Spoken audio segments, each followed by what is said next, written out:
Have you ever been trapped somewhere after closing time? That moment when the familiar becomes foreign, when safety becomes suffocation. Tonight, I'm going to tell you about Emma Richardson, a young woman who thought working the night shift at Walmart would be the most boring job in the world. She was wrong. Dead wrong. Because when those fluorescent lights flickered off at 2:47 a.m., something woke up in the darkness.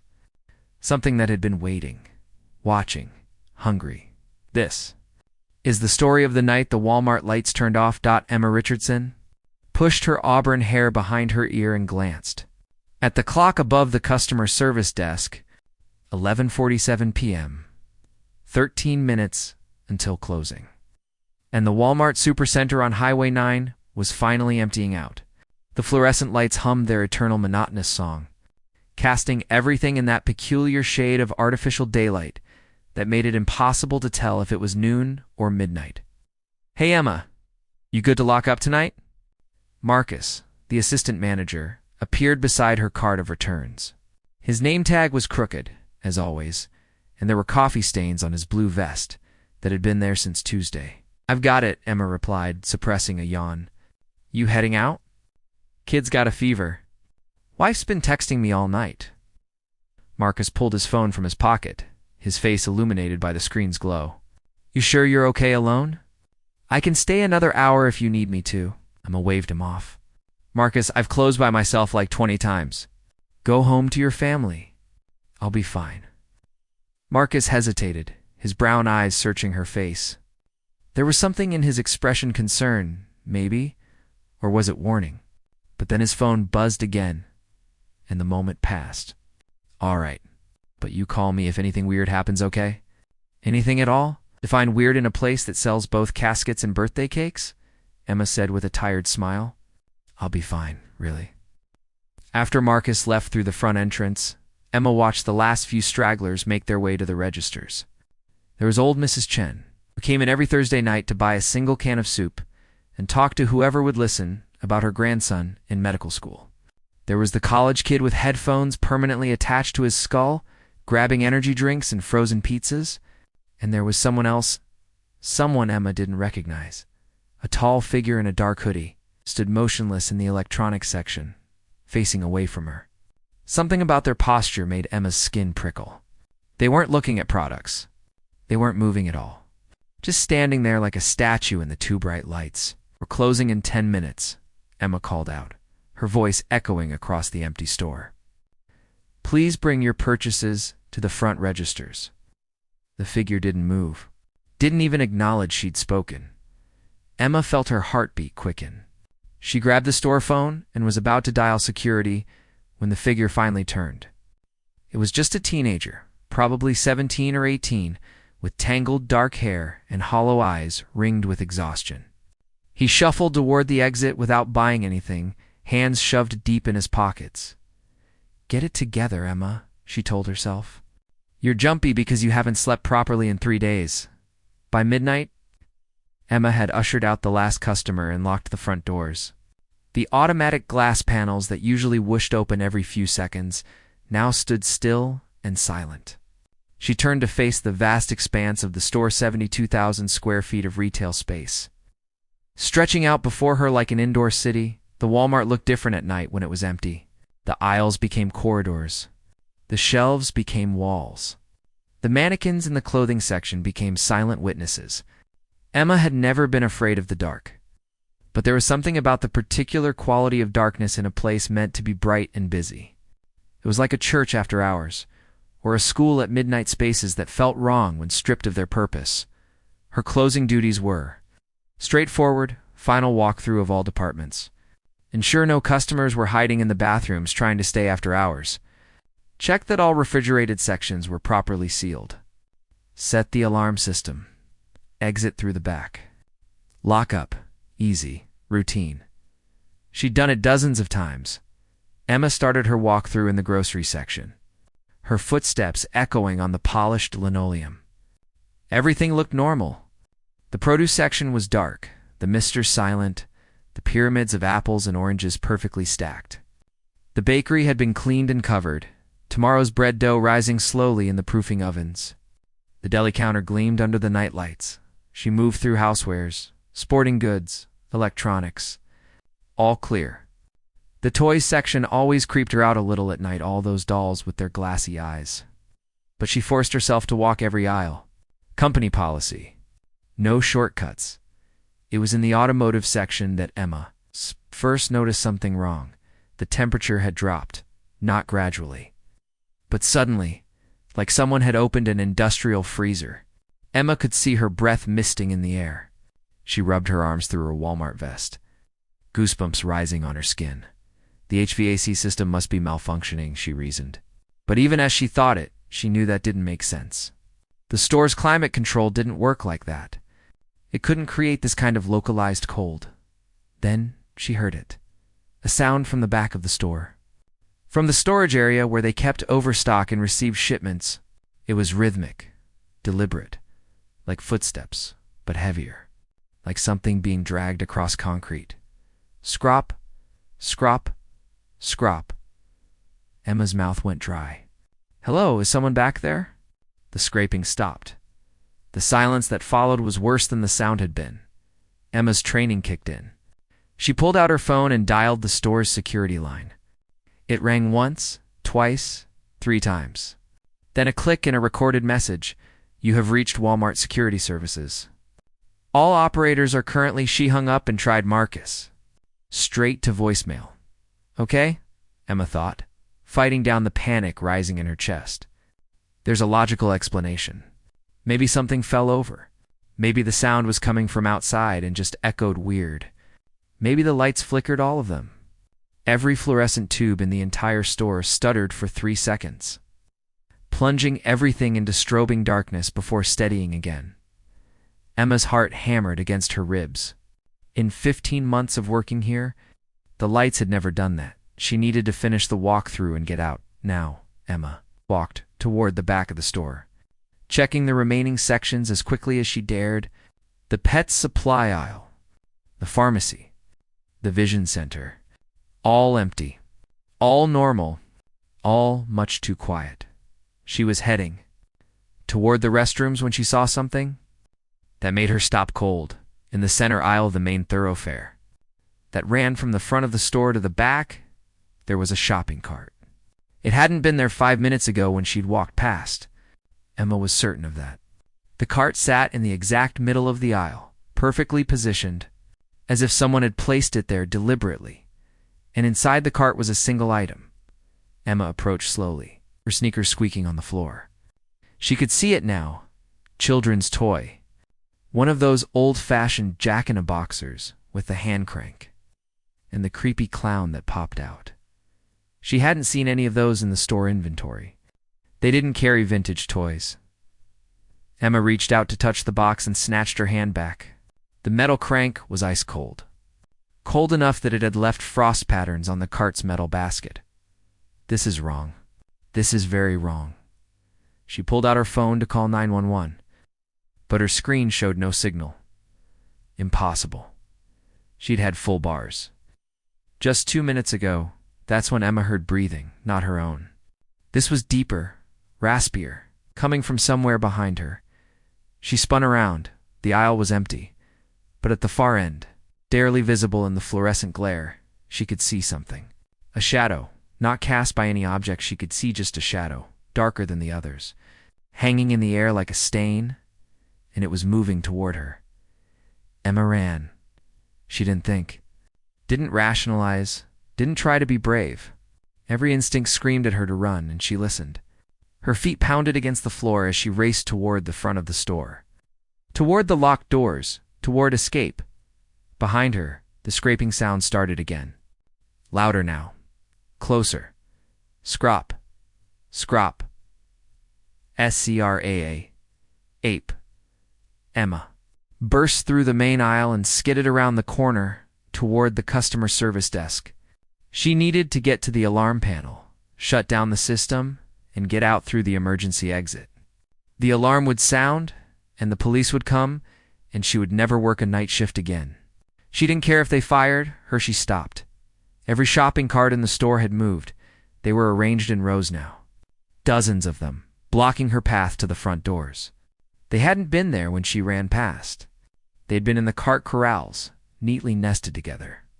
Now they formed a maze, a barrier, a trap, and from somewhere within that maze of metal carts, Emma heard a voice.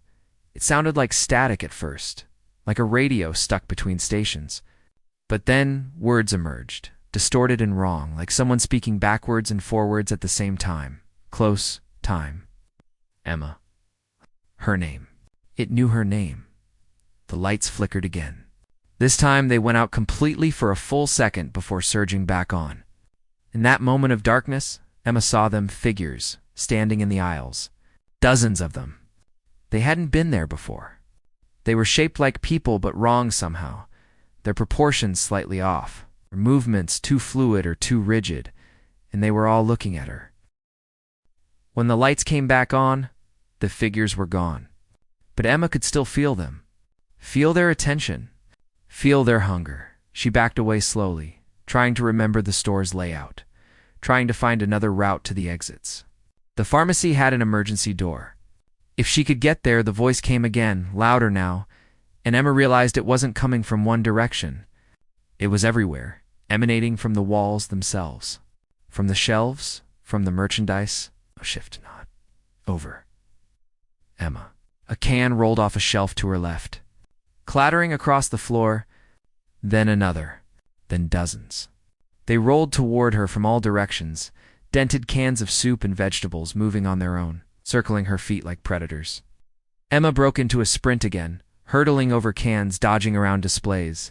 She made it to the pharmacy section and slammed her palm against the emergency door release. Nothing happened. She hit it again. Harder, panic making her clumsy. Still nothing. The door was sealed shut, as if it had been welded closed. No one leaves until sunrise. The voice was clearer now, and Emma realized with creeping horror that it sounded familiar. It sounded like all the voices she'd ever heard in this store customers. Co-workers, managers, all blended together into one horrific chorus. Behind her, she heard the shopping carts beginning to move, their wheels squeaking in dissonant harmony. She turned and saw them rolling toward her, self-propelled, forming a closing circle. Emma ran toward the storage area, the only direction left open to her. The double doors swung open as she approached, and she plunged into the cavernous darkness of the warehouse space. The storage area was massive, filled with towering shelves stacked with boxes, pallets of merchandise wrapped in plastic and industrial equipment. The overhead lights were off, leaving only the dim emergency lighting to guide her. Emma wove between the shelves, her breath coming in ragged gasps. She needed to find the loading dock. There were manual overrides on those doors. She could get out. She had to get out. That's when she heard the footsteps. Real footsteps this time. Human footsteps. Multiple sets, coming from different directions, echoing through the warehouse. "Hello," Emma called out, desperate now. "Is someone there? I need help." The footsteps stopped. Silence.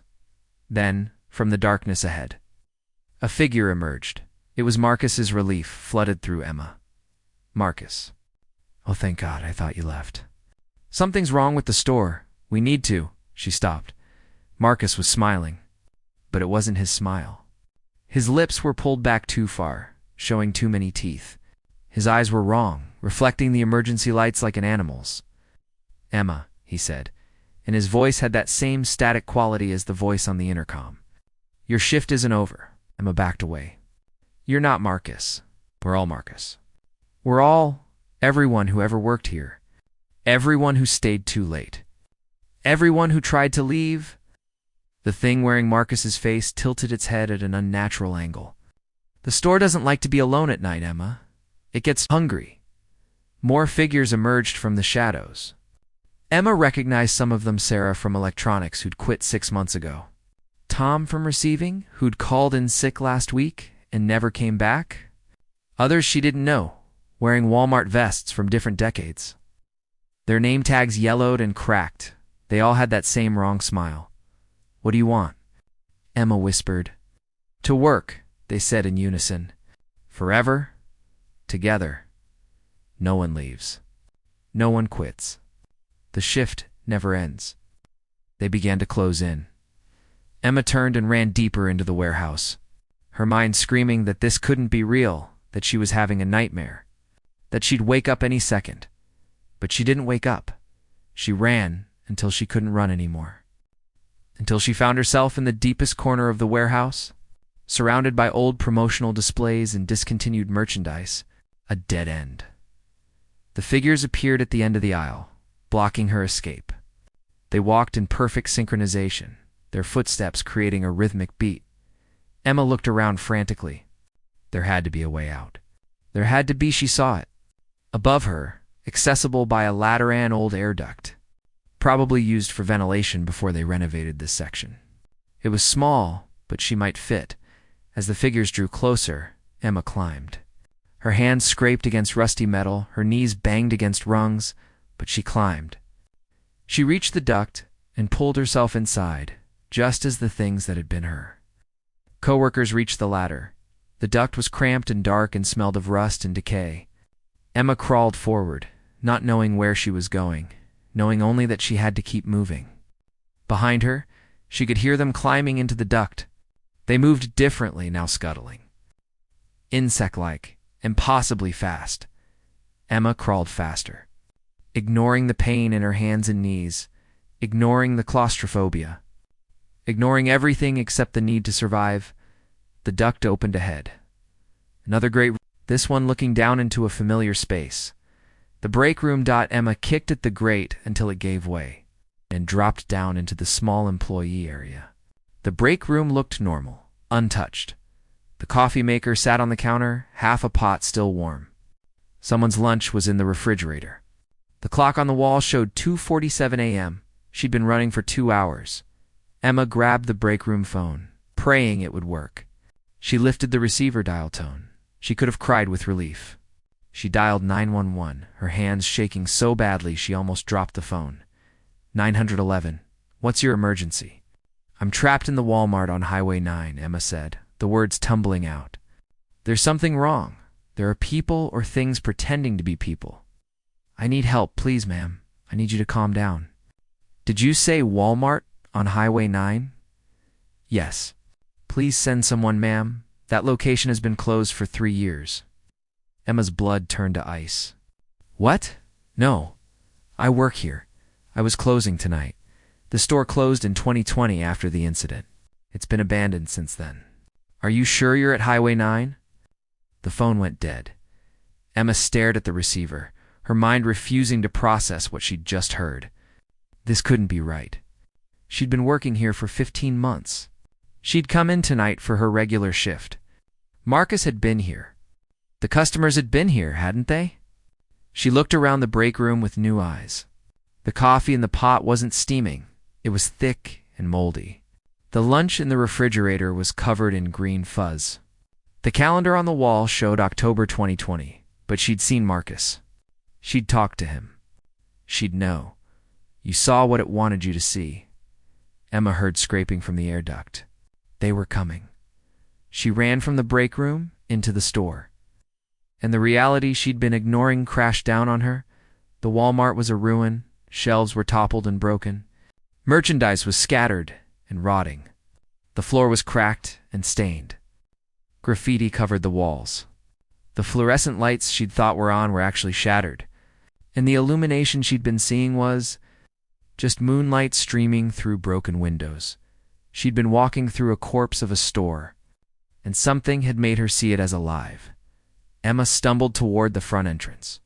The doors weren't just locked, they were boarded up from the outside. She was truly trapped. The figures emerged from every aisle now, dozens of them, all wearing the face of someone who'd once worked here. All smiling their wrong smiles. You understand now, they said together. You came back? Everyone always comes back. The last shift never really ends. And Emma did understand. She remembered now. Remembered the night in 2020. Remembered staying late. Remembered the lights going out. Remembered running and hiding, and you didn't make it out. The figure said gently, almost kindly, "You've been here ever since, trapped in that last shift, playing it over and over. Sometimes you remember. Most times you don't, but you're always here. Forever on the clock. Emma looked down at her hands, at her Walmart vest, at the name tag that read Emma Richardson, employee since 2019. She'd died here 3 years ago, and she'd been working the same shift ever since. "No," Emma whispered. "No, this isn't real. I'm not dead. I can't be." But even as she said it, memories flooded back. Not of one night, but of hundreds. The same night played on repeat. Coming to work, closing the store, the lights going out, running, hiding, and then starting over, the memories wiped clean.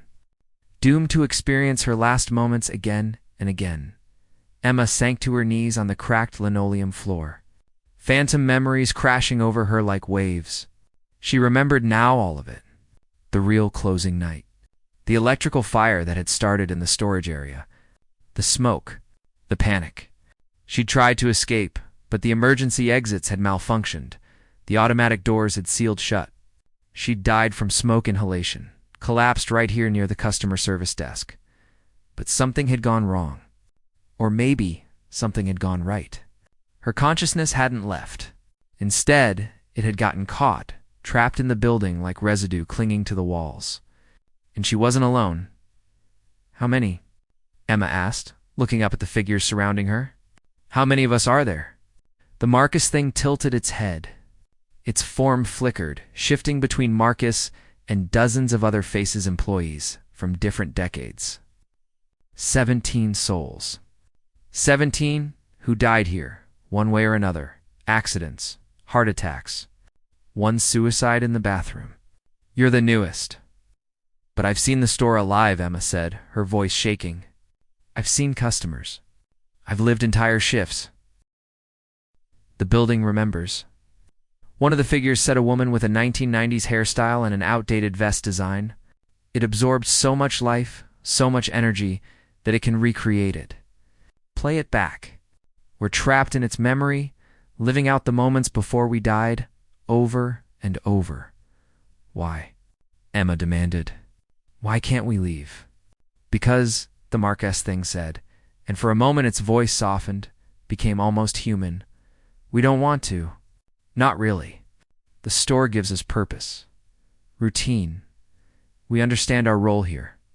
Out there." It gestured vaguely toward the boarded-up doors. "Out there is the unknown. Here we have forever to perfect our shifts, to be the perfect employees. Isn't that comforting?" Emma stared at the thing that had once been her manager and felt a wave of defiance surge through her. "No, it's not comforting. It's a prison." The figure's smiles faltered. "You're just scared," Emma continued, rising to her feet. "You've been trapped so long that you've convinced yourselves it's what you want. But I remember what it felt like to leave this place, to go home, to have a life outside these walls. And I want that again." "Can't leave," they said, their voices rising in pitch, becoming distorted. "The shift never ends. The doors are sealed. You're one of us now, Emma.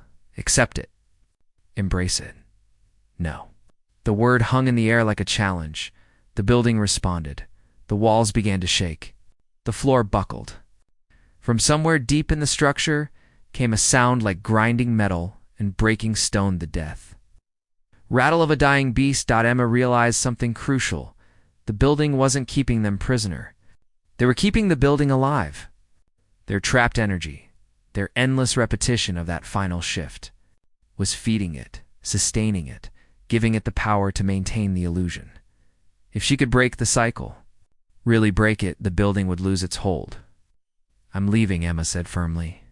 "I'm going to find a way out, and I'm never coming back." "What?" The figures lunged at her. Emma ran, but this time she wasn't running in blind panic. She was running with purpose. She'd worked this store for 15 months of normal shifts before she died. She knew every corner, every shortcut, every architectural quirk, including the old service tunnel. It had been built in the 1980s when this was a different store. A way to move equipment between the main floor and the loading docks without blocking customer aisles. They'd sealed it off decades ago. But Emma had found the entrance once while looking for extra storage. Space a hatch beneath a false floor panel in the manager's office. The figures pursued her through the ruined store, their footsteps echoing, their voices calling out promises and threats in equal measure. Stay with us, Emma. We're family. You can't escape what you are. The shift never ends. Never ends. Never ends. Emma burst into the manager's office and threw aside the broken desk. She pulled up the false floor panel, revealing the hatch beneath. It was rusted shut, but Emma kicked at it with all her strengths. She shouldn't have as a ghost. But desperation gave her power. The hatch gave way. Below was darkness and the smell of stagnant water and decay. Emma didn't hesitate. She dropped into the tunnel. It was tight and horrible, barely tall enough to crouch in. The walls were slick with mold and something that might have been moss. Water dripped from somewhere above. But ahead, maybe 50 feet away, Emma could see it a service door. And through the cracks around its frame, the faint gray light of approaching dawn. She crawled forward, her phantom body scraping against the tunnel walls. Behind her, she heard the figures dropping into the tunnel, heard them scuttling after her like insects. You belong to the store, Emma. You'll always belong to the store. Emma's hand reached the service door. It was locked. Of course it was locked. But she pushed against it anyway, threw her entire being against it. Fueled by the memory of sunshine and fresh air and a world beyond, fluorescent lights and price tags, the door didn't budge. The figures were getting closer. She could feel their cold presence, hear their whispering voices merging into one horrible sound. Emma closed her eyes and thought of everything she'd lost. Her apartment with its terrible water pressure, her cat, Mr. Whiskers, who'd probably been adopted by someone else by now, her sister, who she'd been meaning to call. Sunday mornings at the cafe down the street, the sound of rain, the smell of grass, the feeling of being alive and free and real. She pushed. The door exploded outward. Emma tumbled onto concrete, into the pre-dawn air of the loading dock. She could see the sky, real sky, not the acoustic tile ceiling she'd been staring at for 3 years. The eastern horizon was turning pink and gold. Sunrise was coming. The figures stopped at the threshold of the tunnel, unable or unwilling to cross. They stood in the darkness, watching her with their hollow eyes. "Please," the Marcus thing said, and this time it sounded genuinely sad. "Don't leave us alone. Don't make us face what we are." Emma looked at them, these lost souls, trapped in an endless shift, afraid of the one thing that could free them, letting go. "You don't have to stay," Emma said softly. "None of you do. The building is dying. Can't you feel it? Without the illusion, without the loop, it can't hold us anymore. We can all leave and go where?" The woman with the 90s hairstyle asked. "We're dead, Emma. This is all we have left," maybe Emma said. "Or maybe there's something else. Something beyond. But we'll never know if we stay here." The first ray of sunlight broke over the horizon.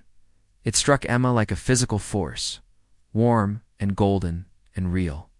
She gasped. Impossible sound for a ghost stand, felt herself beginning to dissolve. Not into nothing, but into everything. Into the light. Into the world. Into whatever came next. She turned back to the figures one last time. "Come with me, please. Take the chance." A long moment, none of them moved. Then, slowly, the Marcus thing stepped forward into the light. It screamed as the sun touched it. But the scream transformed into laughter, genuine joyful laughter. Its form began to dissolve, just as Emma's was, breaking apart into particles of light. "I remember," it said, its voice becoming lighter, younger. "I remember my real name. I remember my family. I remember," and then it was gone, scattered into the dawn. One by one, the others followed. Some reluctantly, some eagerly, but they followed. The woman from the 90s, the man from receiving. All 17 souls, stepping into the light, remembering their true names, their true lives, and then moving on to whatever awaited them beyond. Emma was the last to go. She watched as the Walmart behind her crumbled, supernatural sustenance cut off, reduced to what it truly was, just an abandoned building, nothing more. The illusion shattered completely, and Emma could see the reality. broken windows, collapsed sections of roof, graffiti-covered walls. No monsters. No magic. Just decay. She smiled and stepped fully into the sunlight. The sensation was indescribable. Like waking up after a long sleep. Like coming home after years away. Like being born. Emma felt herself rising, becoming lighter than air. Her consciousness expanding beyond the confines of her phantom body. She could see the whole town now, the whole state, the whole world spinning below her. She could see the threads connecting all living things, the beautiful complexity of existence, and she could see them, her fellow employees, the ones who'd been freed. They weren't gone. They were transformed, part of something larger, something infinite and loving and right. A voice spoke to her then, not in words, but in pure understanding. It told her that her time in the store hadn't been wasted. She'd helped free 17 souls who'd been trapped in fear and repetition. She'd broken a cycle of suffering, and now she was free to move on. Emma let go. She released her attachment to the physical world, to her old life, to her identity as Emma Richardson, employee of Walmart. She became something new. Something more 6 months later. A demolition crew arrived at the abandoned Walmart on Highway 9. The building was deemed unsafe and scheduled to be torn down to make room for a new shopping complex. The workers reported nothing unusual. No strange sounds. No unexplained cold spots. No ghostly figures. Just an old building that had outlived its purpose, ready to be returned to the earth. On the day they brought in the wrecking balls, a young woman named Sarah was driving past. She was on her way to her new job, a position she loved, at a local bookstore, where she worked reasonable hours and her boss actually remembered her name.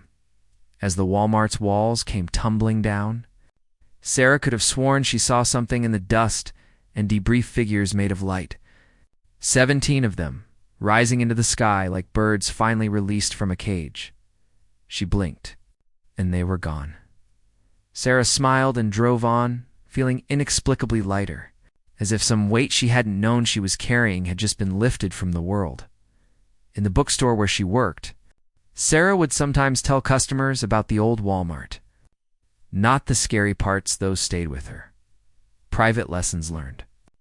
But she'd talk about the importance of leaving toxic jobs, of not letting work consume your identity, of remembering that you're more than your productivity. Life's too short to waste on the wrong shift. She'd say with a knowing smile, and though she couldn't explain how she knew it, Sarah was certain that somewhere, 17 souls who'd finally learned that lesson were grateful she was spreading the word. The Walmart was gone. The curse was broken. The endless shift had finally, mercifully ended. And in its place grew possibility, the possibility of new beginnings, of lives well lived, of peace earned through the courage to let go. Years later, the lot where the Walmart had stood became a community garden. Families came there to plant vegetables and flowers. Children played on the grass where shopping carts had once rolled. The space that had once been dedicated to consumption became a place of growth and life. Sometimes, on quiet mornings when the mist still hung in the air, the gardeners would report a feeling of contentment in that place. A sense that something good had happened there. Something transformative. One elderly woman who tended the tomatoes swore. She sometimes heard laughter on the wind, 17 distinct voices. All joyful, all free. Nobody believed her, of course, but she knew the truth. Some endings are really beginnings. Some prisons become portals to freedom. And sometimes the bravest thing you can do is walk toward the light. Even when you don't know what awaits you there, the Walmart lights had turned off for the final time, and in their place, something infinitely brighter had turned on.